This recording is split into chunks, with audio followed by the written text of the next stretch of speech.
Short title: Maine, where the pines hide chains and the cold don't freeze the truth. Maine paints itself like some coastal haven, lobster rolls, lighthouses, and liberal vibes. But don't let the fog and friendliness fool you.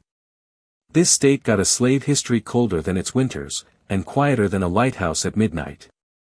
Before Maine even became a state, it was part of Massachusetts, and slavery was legal. Enslaved Africans were brought here as early as the 1600s, forced to chop timber, clean homes, raise white babies, and clear land that never belonged to them. Even after the state was carved out in 1820, slavery's fingerprint stayed on every dollar, deed, and dock. Maine-built ships made up a major chunk of America's slave fleet. Yep, them fancy New England schooners. Many were used in the transatlantic slave trade or in support of it, hauling rum, sugar, cotton, and anything else the devil needed to keep the triangle spinning. Bath and Portland shipbuilders cashed the checks, while pretending they ain't see the bodies.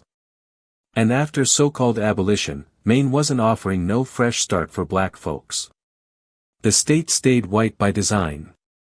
Black families were excluded from land deals, frozen out of jobs, and pushed into the margins, both socially and geographically. You didn't see colored-only signs. You just saw black folks quietly vanish, pushed out by policy, poverty, and pressure. Even in modern times, Maine's criminal justice system been called out for racially biased policing. Black people are a tiny fraction of the population but make up a wildly disproportionate number of arrests and incarcerations. That's not coincidence. That's legacy. Ask around and you'll find a different kind of sundown policy. Not written, not spoken, but felt. Felt in the stares at the store. Felt in the job interview, "We'll call you." Felt in the school where you're the only black student and the history lesson skips over 400 years like it's a typo.